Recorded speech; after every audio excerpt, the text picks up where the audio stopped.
Hello नमस्कार साथियों, स्वागत है आप सभी का एसडीएमएम एजुकेशनल सोसाइटी पे। फ्रेंड्स, एसएससी जीडी के लिए जैसे कि प्रैक्टिस सेट हम लोग कर रहे थे, उसी क्रम में अगला प्रैक्टिस सेट आप सभी के सामने है। बिना ज़्यादा टाइम गवाए करते हैं प्रैक्टिस सेट को स्टार्ट। ये जीएस का प्रैक्टिस सेट है, जीके जीएस और हिंदी में देता हूँ। जीके जीएस के अंतर्गत आपको करंट अफेयर भी मिल जाता है, जैसा कि पहला क्वेश्चन ही आपके सामने करंट अफेयर का लगा हुआ है ना। तो लिखा है मई 2022 के दौरान लोकपाल अध्यक्ष के रूप में किसे नियुक्त किया गया। आपको ये बताना है लोकपाल अध्यक्ष किसे बनाया गया। तो आइए बताइए। तो इसका जो सही जवाब हो जाएगा, लोकपाल अध्यक्ष किसको बनाया गया है, ये बनाया गया न्यायमूर्ति प्रदीप कुमार मोहंती को। लोकपाल अध्यक्ष कौन हो जाएगा? प्रदीप कुमार मोहंती। ओके, ध्यान रखना, अच्छा क्वेश्चन है। अगला क्वेश्चन है मई 2022 के दौरान, फिर से करंट अफेयर क्वेश्चन आ गया। मई 2022 के दौरान राष्ट्रपति रामनाथ कोविंद ने किस शहर में आरोग्य मंथन कार्यक्रम का उद्घाटन किया? आपको ये बताना है आरोग्य मंथन कार्यक्रम मई 2022 में आरोग्य मंथन।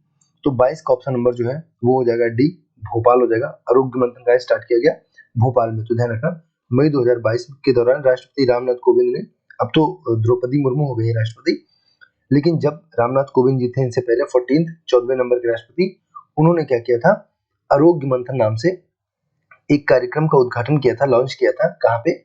भोपाल शहर। भोपाल मतलब मध्य प्रदेश की बात कर रहे हैं। अगला क्वेश्चन लिखा, गांधार कला किन दो कलाओं का संयोजन है? ऐसा क्वेश्चन भी एसएससी जीडी में बनता है। तो गांधार कला किन दो कलाओं का संयोजन है? तो बताएंगे 23 का ऑप्शन नंबर 2 हो जाएगा हिंद यूनानी। तो हिंद और यूनानी जो है, इन दोनों से मिलकर क्या बनता है? गंधार कला शैली बनती है, हिंद और यूनानी से। ओके, ज्यादा डिटेल नहीं बताएंगे, नहीं तो लंबी वीडियो हो जाती है। 24 नंबर क्वेश्चन देखेंगे, निम्नलिखित में से किस समझौते का लक्ष्य हिंदू मुस्लिम मतभेदों को सुलझाना था? आपको ये बताना है हिंदू मुस्लिम मतभेदों को सुलझाना था। तो ये हो जाएगा आपका लखनऊ समझौता। ये होता है 1916 में, 1916 में होता है। और यहाँ पे अंबिका चरण मंजूरदार अध्यक्ष रहते हैं, 1916 में होता है। और इस समझौते में क्या होता है, यहाँ पे जो है अगर देखा जाए तो मोहम्मद अली जिन्ना और बाल गंगाधर तिलक के महत्वपूर्ण योगदान के कारण जो होता है हिंदू मुस्लिम एकता संपन्न हो पाती है, दोबारा से रिक्रिएट हो पाती है। ठीक है, किसके किसके प्रयासों से? मोहम्मद अली जिन्ना और बाल गंगाधर तिलक के प्रयासों से हिंदू मुस्लिम एकता हो पाती है। ठीक है, और पूना पैक्ट की बात करें तो ध्यान रखना, ये भी इंपॉर्टेंट है। ये इसका डेट आप याद रखना, 1932 को होता है।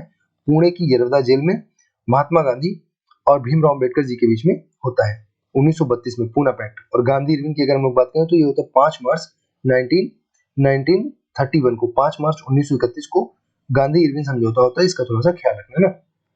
अगला क्वेश्चन देखते हैं, निम्नलिखित में से कौन सा विषय संघ सूची के विषय में शामिल, आपको बता रहे हैं। जैसा कि आपको पता है कि जो आपकी 7th जो 12 अनुसूचियां, टोटल कितनी अनुसूचियां हैं? 12 अनुसूचियां हैं आपके संविधान में, 12 अनुसूचियां हैं, शेड्यूल है, 12 शेड्यूल है, 12 अनुसूचियां हैं। तो उसी 12 में से जो 7th शेड्यूल होती है, 7वीं जो अनुसूची है, वो बटी हुई संघ सूची, राज्य सूची और समवर्ती सूची, 3 सूचियों में बटी हुई है। जो 7वीं अनुसूची वो 3 सूचियों में बटी है, संघ सूची, राज्य सूची और समवर्ती सूची। तो जो संघ सूची उसमें केंद्र से संबंधित नियम है, संघ से संबंधित मतलब जो केंद्र सरकार से संबंधित नियम है उनकी चर्चा की गई है। फिर राज्य सूची में राज्य सरकार से संबंधित नियम है। और जो समवर्ती सूची है उसमें राज्य और केंद्र दोनों से संबंधित कुछ नियमों की बात की गई, कुछ विषयों की बात की गई है ना। तो अगर हम लोग बात करें यहाँ पे संघ सूची की, फ्रेंड्स बात करें तो आपको ध्यान रखना कुल 97 इसमें विषय है। संघ सूची में कुल 97 वर्तमान में विषय हैं। और अगर उसके बाद हम लोग बात करें राज्य सूची की तो यहाँ पे 66 विषय हैं।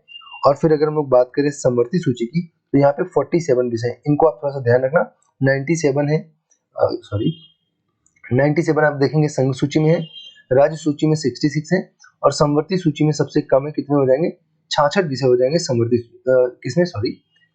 सूची में आपके हो जाएंगे 47 आपके विषय यहाँ पे हो जाएंगे ना। तो आपसे पूछ रहा था कि कौन सा विषय संघ सूची का विषय है, तो फ्रेंड्स आपको बताना है संघ सूची का विषय जो है वो ऑप्शन नंबर ए हो जाएगा, बंदरगाह जो है संघ सूची के विषय हो जाएंगे। बाकी कृषि है, भूमि है और शराब है, ये राज्य सूची के विषय है। अगला क्वेश्चन देखेंगे, जस्ट वेट, हाँ जी अगला देखिए और जूम कर दूं, हाँ चलिए बताइए। अगला क्वेश्चन है कि 26 नंबर क्वेश्चन लिखा हुआ है कि वर्ष 1975 में आपात स्थिति के समय भारत के राष्ट्रपति कौन थे? ये काफी इंपॉर्टेंट क्वेश्चन है, बहुत रिपीट करता है। आपको बताना कि जब आपातकाल लगाया गया 1975 में, उस समय भारत के राष्ट्रपति कौन थे? जी बताएं। 26 नंबर का जो सही जवाब हो जाएगा वो हो जाएगा ऑप्शन नंबर 2, फखरुद्दीन अली अहमद। जो फखरुद्दीन अली अहमद हो जाएंगे, इनके बारे में ध्यान रखना।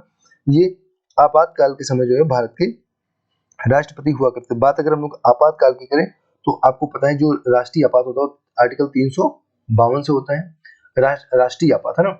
और राष्ट्रपति शासन किससे होता है? 356 से होता है, 356 से। और वित्तीय आपात जो होता है वो होता है 360 से। और ये कहाँ के संविधान से लिए गए हैं? ये सारे के सारे जर्मनी के संविधान से लिए गए ना। अगर हम लोग बात करें आपातकाल की जो व्यवस्था है वो किसके संविधान से, कौन से देश के संविधान से ली गई है? तो जर्मनी के संविधान से ली गई है। तो आपातकाल के समय भारत के राष्ट्रपति कौन थे? फखरुद्दीन अली अहमद थे, ध्यान रखना, फखरुद्दीन अली अहमद। अगला क्वेश्चन है भारत में निम्नलिखित में से किस एक को छोड़कर बाकी सभी सरकारी राजस्व के स्रोत हैं?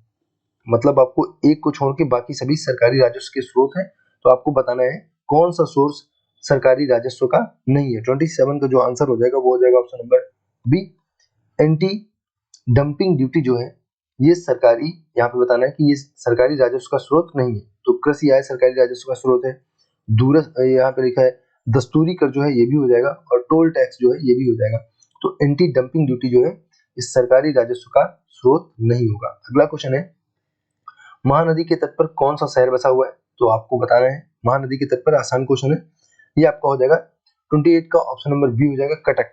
कटक यानी कि उड़ीसा की बात चल रही है, और इसी कटक उड़ीसा में जो है सुभाष चंद्र बोस, नेताजी सुभाष चंद्र बोस का जन्म होता है, जो कि उस समय बंगाल का हिस्सा हुआ करता था। तो आपको बताया, और कटक में क्या है?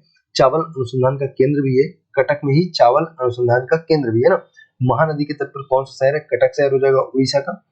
और अगर हम लोग बात करें यहाँ पे और कोई इंपॉर्टेंट है, कोटा याद रख लेना, कोटा चंबल नदी के किनारे कोटा हो जाएगा।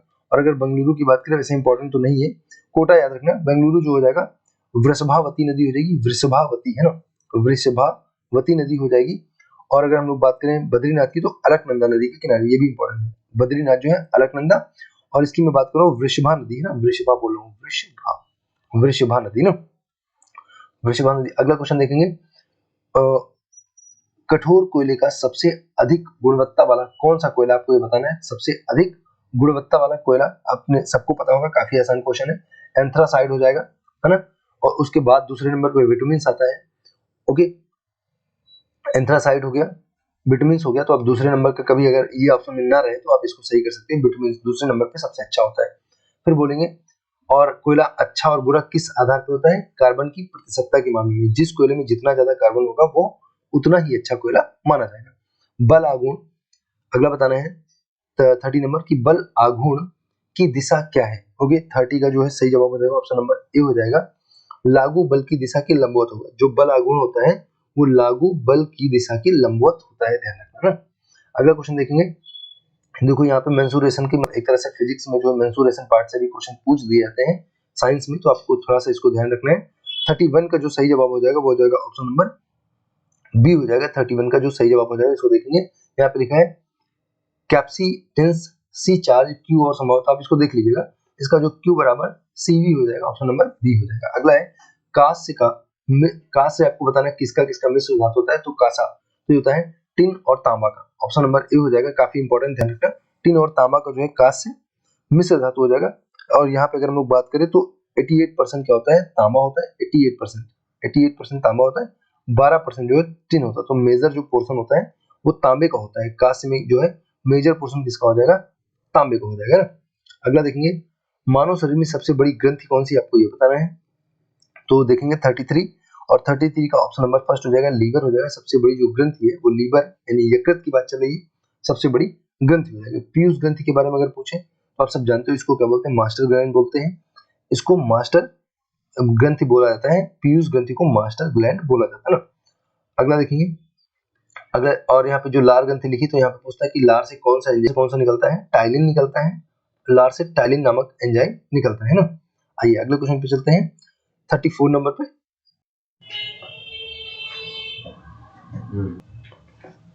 तो नेक्स्ट क्वेश्चन लिखा हुआ है 34, त्वचा की सबसे बाहरी परत को क्या कहा जाता है? तो काफी आसान क्वेश्चन है और बहुत रिपीटेड भी है। इसको क्या बोलेंगे? 34 का जो सही जवाब हो जाएगा वो हो जाएगा ऑप्शन नंबर ए, एपिडर्मिस हो जाएगा। त्वचा की सबसे बाहरी परत को बोलते हैं एपिडर्मिस। तो ध्यान रखना, काफी अच्छा क्वेश्चन है ना। 34 हो गया। 35 देखेंगे, सूचना प्रौद्योगिकी में एसोसिएटिव मेमोरी को क्या कहते हैं? तो एसोसिएटिव मेमोरी को क्या बोलते हैं ये बताना है। एसोसिएटिव मेमोरी, इसको क्या बोलते हैं? 35 का जो सही जवाब हो जाएगा वो जो option number C, content addressable memory बोलते हैं। एसोसिएटिव मेमोरी को क्या बोलते हैं? Content addressable memory. ओके, इसको ऐसे ध्यान रखना। अगला क्वेश्चन है, ओजोन की परत वायुमंडल के किस परत में पाई जाती है? तो आपको बताना जो ओजोन परत है वो वायुमंडल की किस परत में पाई जाती है? तो बिल्कुल काफी आसान क्वेश्चन है, ये हो जाएगा स्ट्रेटोस्फीयर में हो जाएगा। समताप मंडल इसको बोलेंगे, क्या बोलेंगे? समताप मंडल, समताप मंडल बोलेंगे। और समताप मंडल में ओजोन परत पाई जाएगी। आपको ध्यान रखना है ओजोन जो है O3 होती है, मतलब ऑक्सीजन के 3 मॉलिक्यूल होते हैं, और इसको जो है मापने की जो इकाई होती है उसका नाम याद रखना, इसको बोलते हैं डॉप्सन। तो डॉप्सन नाम की इकाई से इसको मापा जाता है और ऑक्सीजन के 3 मॉलिक्यूल से बनी होती है। समताप मंडल यानी स्ट्रेटोस्फीयर में पाई जाती है। ठीक है, चलिए अगले क्वेश्चन पे चलते हैं। और 16 सितंबर को ओजोन दिवस मनाते हैं, ये तो आप सबको पता ही होगा, 16 सितंबर को ओजोन दिवस मनाया जाता है। अगला देखेंगे 37 नंबर, किस व्यक्ति ने पोलैंड के क्रांको में एनालॉग अंतरिक्ष यात्री प्रशिक्षण केंद्र से एनालॉग अंतरिक्ष यात्री कार्यक्रम को पूरा करने वाली सबसे कम उम्र की व्यक्ति बनकर इतिहास रच दिया? तो देख लीजिए, पोलैंड के बारे में करंट अफेयर है। तो इसका जो सही जवाब हो जाएगा 37 नंबर क्वेश्चन का, इसका जो सही जवाब इसको देखेंगे कौन सा, पल्लवी सिंह, जानवी या वांगजी ये देखते हैं। जो 37 है उसका सही जवाब हो जाएगा आपका ऑप्शन नंबर 2 हो जाएगा, ऑप्शन नंबर बी हो जाएगा। ऑप्शन नंबर जानवी करके आप ध्यान रखना, गंगा का पर्यायवाची होता है ना जानवी, तो जानवी ध्यान रखना कि ये पोलैंड में जो है अंतरिक्ष कार्यक्रम से जुड़ी हुई एक महिला है, जानवी इनका नाम है। और करंट अफेयर का क्वेश्चन है, इंपॉर्टेंट है ना, भारतीय मूल की है इसलिए काफी इंपॉर्टेंट हो जाता है। 38 नंबर क्वेश्चन देखेंगे, नई शिक्षा नीति को लागू करने वाला पहला राज्य कौन सा है? वेरी वेरी इंपॉर्टेंट क्वेश्चन है, बिल्कुल स्टार क्वेश्चन बना लीजिए। नई शिक्षा नीति को लागू करने वाला जो पहला राज्य हो जाएगा 38 का ऑप्शन नंबर फर्स्ट हो जाएगा, उत्तराखंड राज्य हो जाएगा, नई शिक्षा नीति लागू करने वाला पहला राज्य। तो इसके बारे में समझ के रखना। कस्तूरी रंगन की अध्यक्षता में नई शिक्षा नीति जो लागू की गई है, और नई शिक्षा नीति को लागू करने वाला जो पहला राज्य है वो उत्तराखंड राज्य हो जाएगा। अगला क्वेश्चन है, और बस लास्ट के 2 क्वेश्चन और बचे हैं। किस राज्य सरकार द्वारा स्वनिर्भर नारी योजना की शुरुआत की गई है? ये काफी एक तरह से कह सकते हैं लगभग 6-7 महीने पुराना हो गया है, लेकिन इंपॉर्टेंट है। तो स्वनिर्भर नारी जो है वो 39 की अगर बात करें तो ऑप्शन नंबर बी हो जाएगा, असम राज्य ने स्वनिर्भर नारी योजना शुरू किया, असम राज्य ने। ओके, अगला क्वेश्चन 40 और लास्ट क्वेश्चन यहाँ पे जीएस का आप देखेंगे। हाल